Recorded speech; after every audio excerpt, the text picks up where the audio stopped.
Welcome back to the studio. And this is already the last part of this painting series because I'm going to finish this painting and I'm going to start with working on the table and I'm going to bring the spoon to the scene and I'm going to paint the robin and I'm going to show you step by step how I'm going to capture those feathers and how you get that subtle light shine with acrylics just like oil paint does. So let's dive in and bring this little scene to life.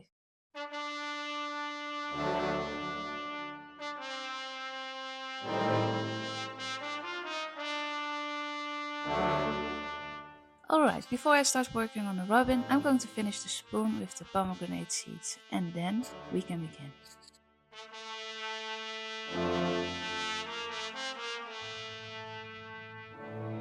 This little bird is of course the star of the show, so I'll try to put as much detail into it as I can.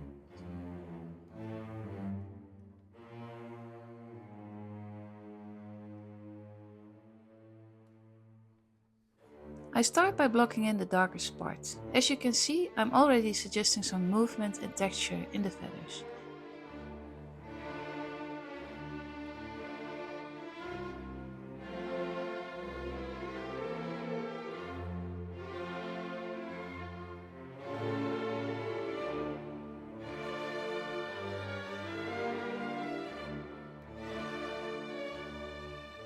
Then I keep refining it, adding a bit more definition to the beak, darkening the eye area, and slowly working my way across the bird.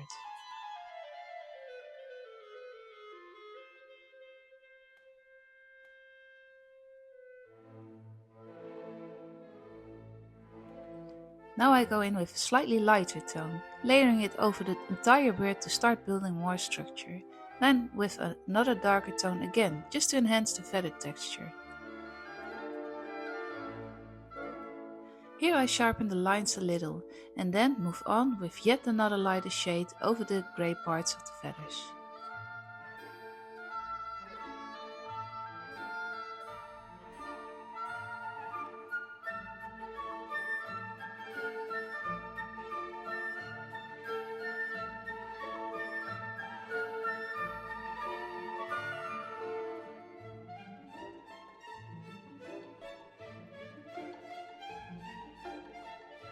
So this is how I work, from dark to light, layer by layer, always adding a little bit more structure and detail. I also keep refining the beak and the lighter areas as I go.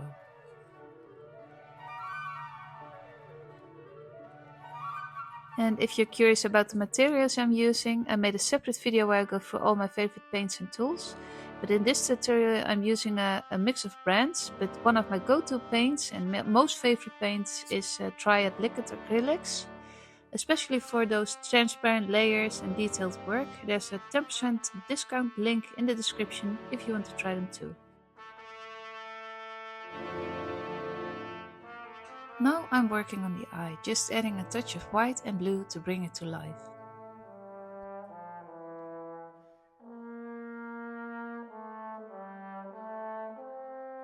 Next, I move to the orange chest of the robin, adding the second layer of structure with a slightly lighter tone.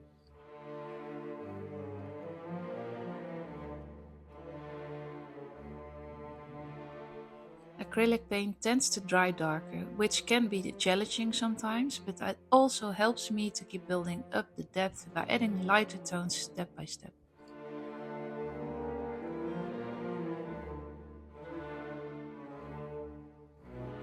Back to the wings again, another layer, a little lighter, creating those crisp edges that makes the feathers really stand out.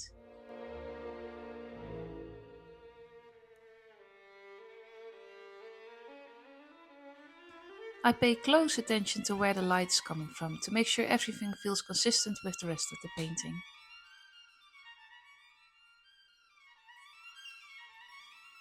Now I can start painting the legs and feet resting on the pomegranate.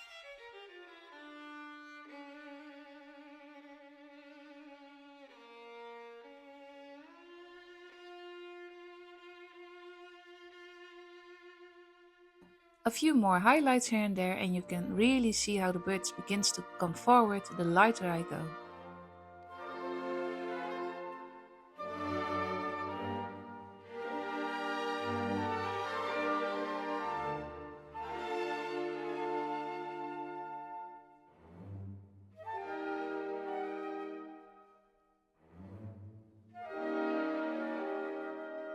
At the very end, I even used pure titanium white for the brightest highlights, and by that point every brushstroke has to be so precise.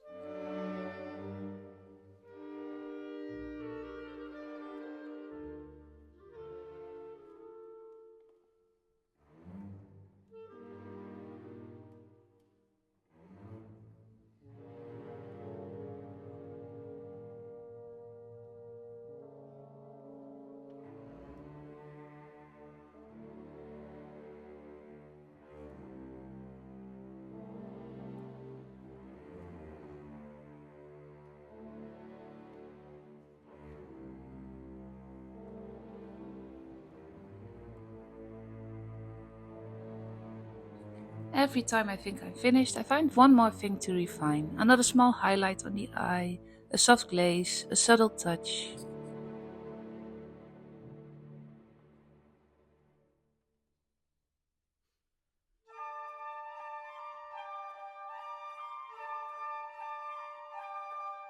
One of my favorite moments in the whole process is when I glaze over parts of the painting with a thin layer of green or blue. It gives it such a beautiful shadow and depth.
Now for a fun little detail, I'm painting a small pomegranate seed in the robin's beak. It ties the whole story together as if it just picked it up and caught it in the act and is ready to fly away.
And then a few final highlights on the feathers and on the seeds here on the table, and he's done.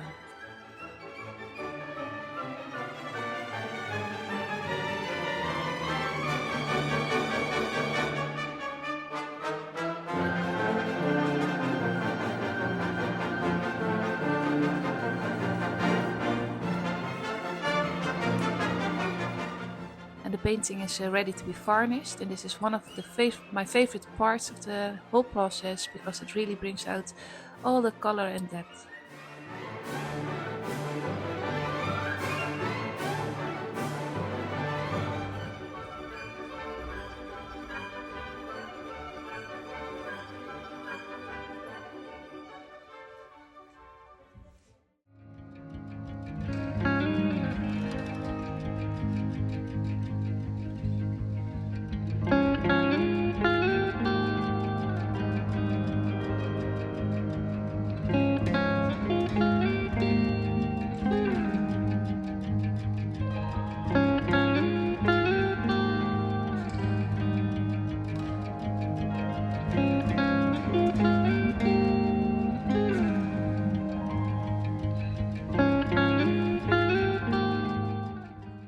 painting is finished, and I'm really happy with the way it turned out. And it all went a little bit faster than usual, of course, because it's such a small canvas, but I still try to get everything out of it as much as possible, and to get as much details and color in it as I possibly can.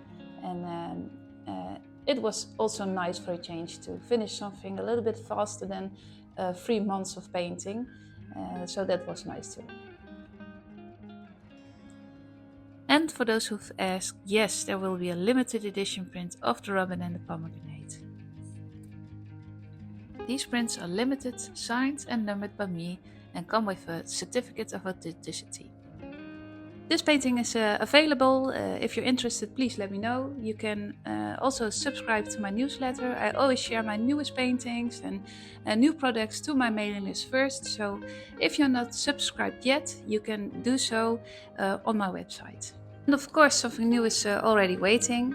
I don't know if you noticed it, but I have a brand new canvas here right behind me. It's a little bit larger than this one, and it's going to have a really special subject this time.